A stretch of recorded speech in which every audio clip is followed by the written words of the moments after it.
Të nderuar etër, të dashur vëllezër dhe motra më Krishtin. Për ata që erdhën pak me vonesë, mendoj se është mirë ta dëgjojmë edhe një herë pjesën e Ungjillit sipas Markut. Në atë kohë Jesui hyri në Kapernaum dhe doli fjala se ishte në një shtëpi. Dhe menjëherë u mblodhen aq shumë njerëz sa nuk ishte vend më afër derës dhe ai u predikonte fjalën. Dhe vinë dhe i sjellin një ulok, të cilën e ngrenin 4 veta, dhe meqense nuk mundin t'i afroheshin nga turma, zbuluan tavanin e shtëpisë ku ishte, dhe pasi e hapnë e zbritën shtratin mbi të cilën dërgjej uloku. Dhe Jesui kur pa besën e tyre i thot ulokut: "Birë, të qofshin falur mëkatet." Dhe disa prej shkronjësve që janë atje mejtoheshin më vete: "Që janë këto blasfemira që po flet ky njeri, cili përveç Perëndis mund të falë mëkatet?" Dhe Jesui e mori vesh me njerë që po mejtoheshin kështu më vete dhe u tha: "Përse mejtoni kështu më vete? Ç'është më lehtë t'i them ulokut, të qofshin falur mëkatet, apo t'i them ngreu me shtratin edhe barit? Që ta dini se biri i njeriu ka fuqi të falë mëkatit, mbi dhe i them ulokut: ty të them, ngreu me shtratin dhe shko në shtëpi." Dhe me njerë u ngrit, e mori shtratin dhe doli jashtë përpara të gjithëve, aq sa të gjithë çuditeshin dhe lavdëronin Perëndin, duke thënë se kur nuk kemi parë kështu.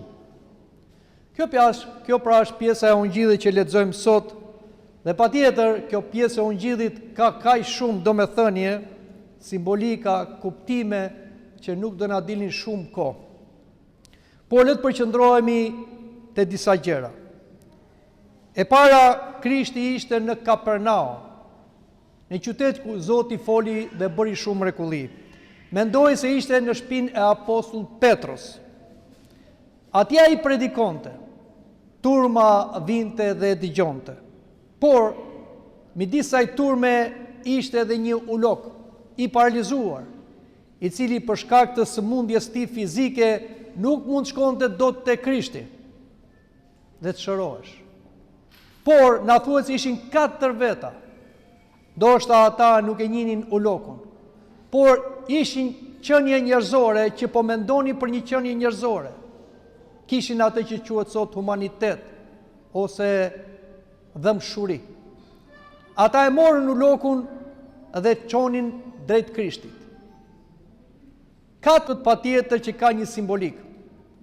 Ndoshta përfaqësojnë njerëzimin, shkronjat e emrit Adam. Por sipas etrëve të Krishtës, ata përfaqësojnë edhe besimin, dhëmshurinë, bashkëpunimin dhe veprimin. Ose 4 nga virtutet më dëgjuara themelore: besa, shpresa, dashuria dhe durimi. Të dashur të krishterë, ka shumë njerëz që sot nuk vinë dot në kish. Për arsye ndryshme, ndoshta për arsye se janë të smur, janë të dëgjur në shtrat, janë të paralizuar, por ndoshta janë të paralizuar edhe në ndërgjegjen e tyre.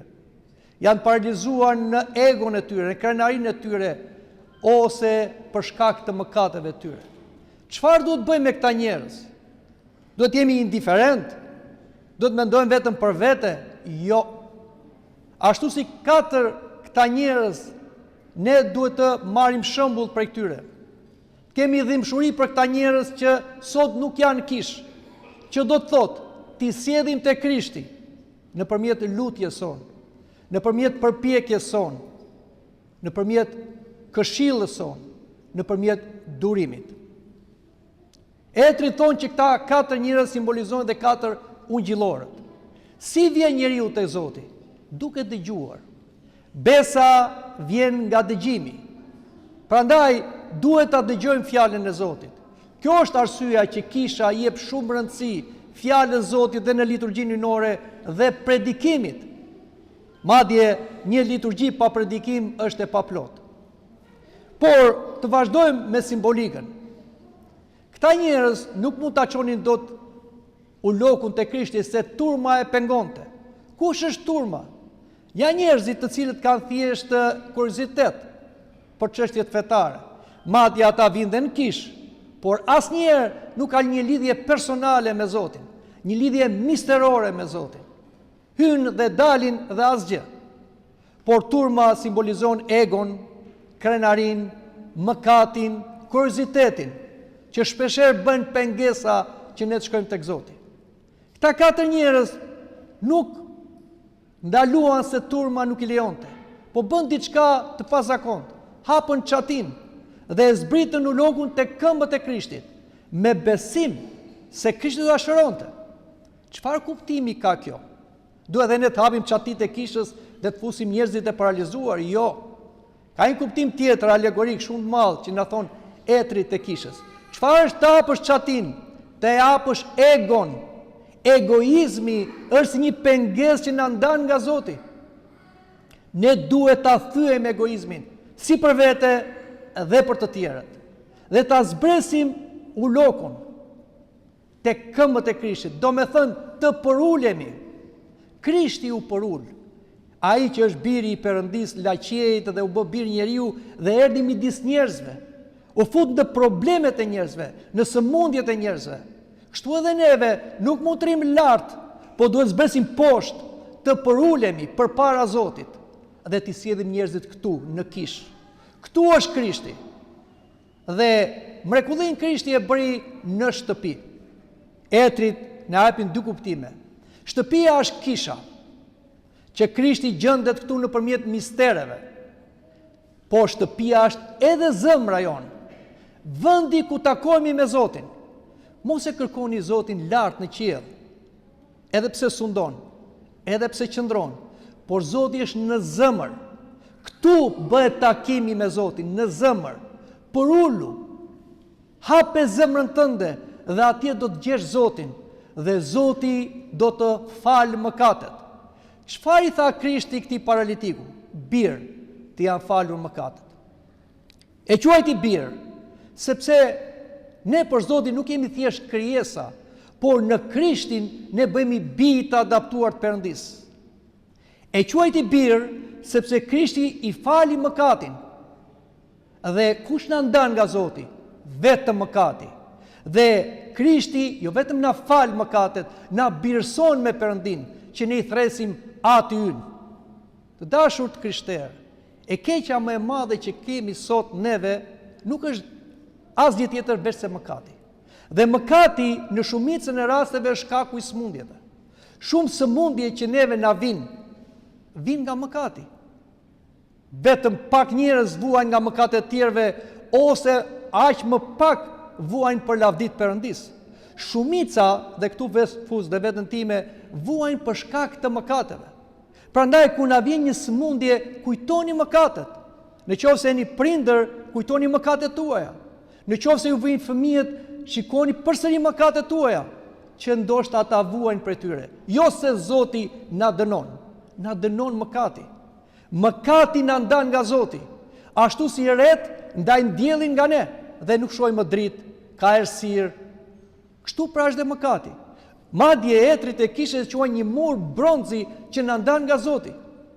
Mëkati është e keqja më e madhe, sëmundja më e madhe, kanceri më i madh, që fatkeqësisht sot njerëzit e quajnë gjë më të vogël.